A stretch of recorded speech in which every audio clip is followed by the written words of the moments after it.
It was the early 70s, before the Soviet Union collapsed, and I spent my summer vacations at my aunt's house in the countryside. I don't remember exactly how old I was when it all happened, but I was 8 or 9. I remember those times with pleasure. I had so many friends among the local children. We spent all day running around in the woods and plantations, eating berries, lounging on the beach in the heat.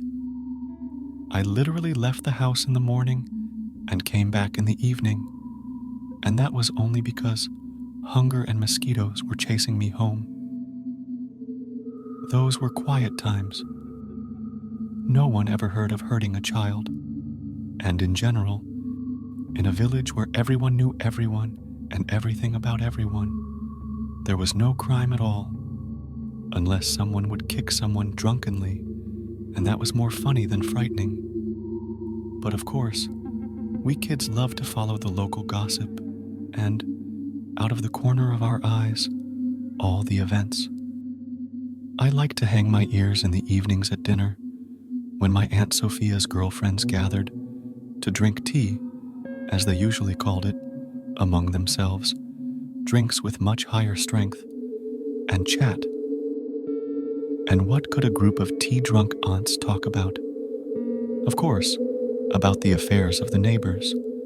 So I always knew all the news, with all the experts' comments.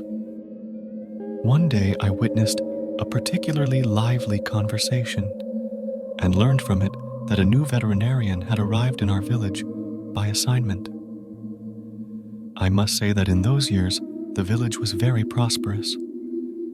Everyone had a large farm. Besides, there was a cowshed, kolkhoz most likely, I do not remember already, where milk yield was given to the state. The veterinarian was in the neighboring village, and it was extremely inconvenient to drive him back and forth, or to take a sick animal to him. There were almost no cars then, only a collective farm tractor and a couple of trucks.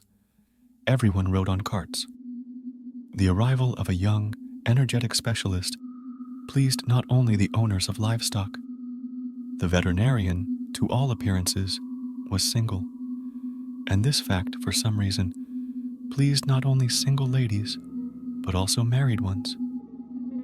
I don't remember the details, but the veterinarian arrived and was put up with Masha's lonely grandmother.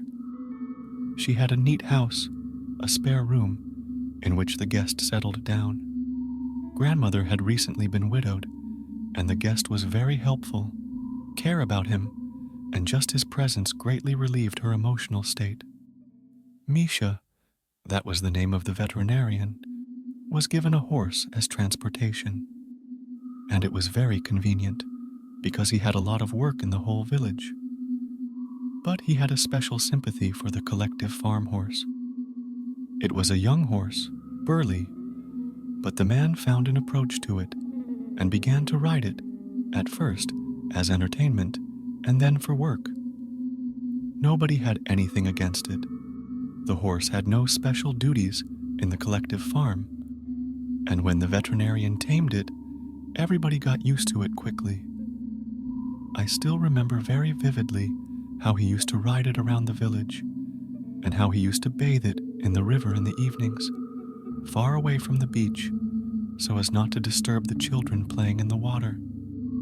Everything was quiet, peaceful, and kind, and perhaps these memories would have faded in my mind long ago if the following had not happened. One clear summer morning, I woke up to a noise. What had happened, I could not understand at once. The lively voices of women and men sounded throughout the house. Going into the kitchen, I saw my neighbors discussing something with my aunt and her husband.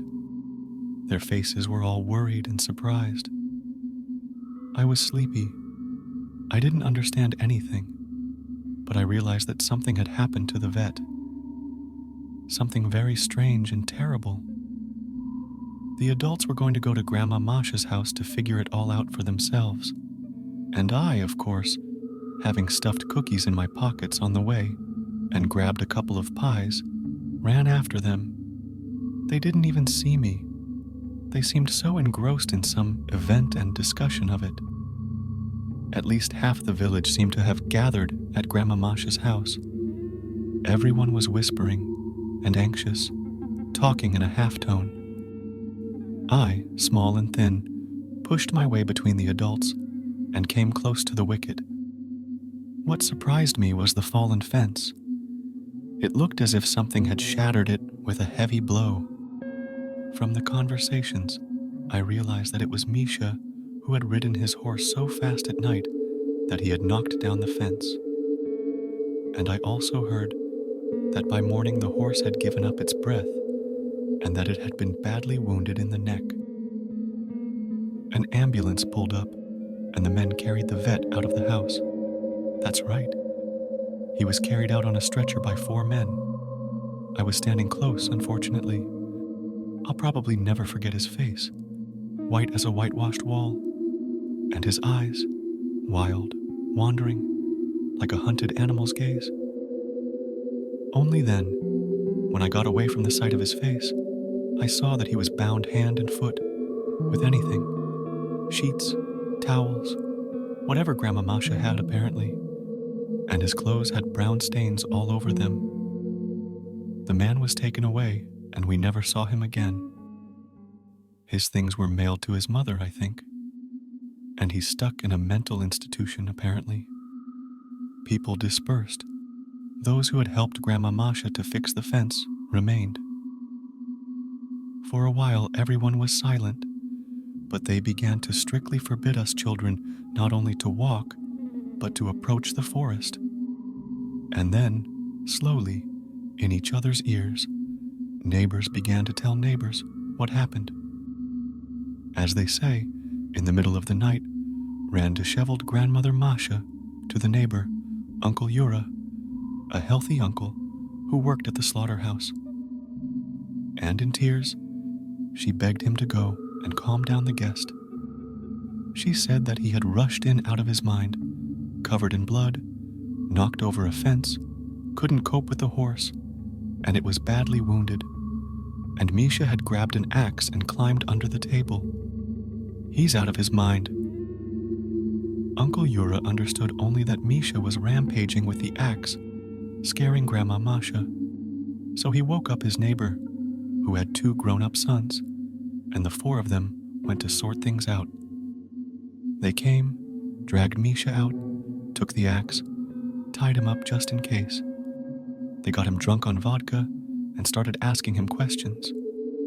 And he, while the first hop was working, relaxed, told his story. And then he stopped talking. He told no one, neither the district police, nor the doctors, nor his relatives. And here's what he told. He was sitting on the outskirts of the village. They called him to help a goat to give birth, and then sat him down at the table. And usually you can't get out of the table quickly. When Misha left, the sun had already set, and he decided to go to the river to bathe the horse and bathe himself. It was hot. He was at the river for 2 hours while the sunset began to fade, and then he went home. His way was through the forest. He could have taken a detour, but through the forest he would have saved half an hour, and so he drove on, and it was already dusk in the forest, and it was quiet.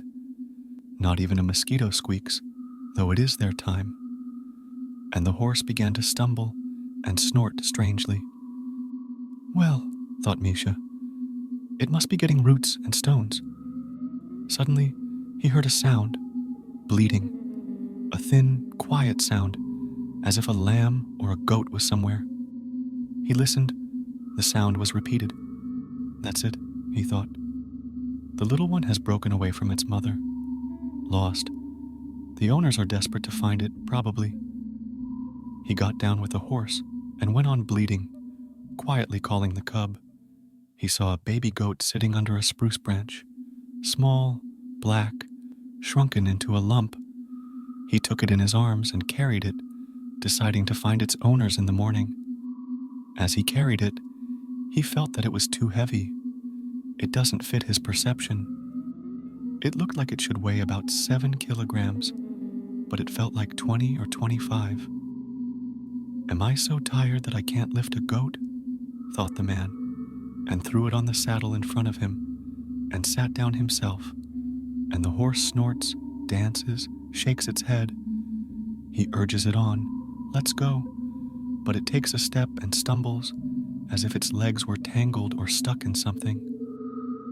Misha can't understand anything, and suddenly he hears laughter. Again, from the goat. The first thing he thought was that maybe the kid was coughing. But no.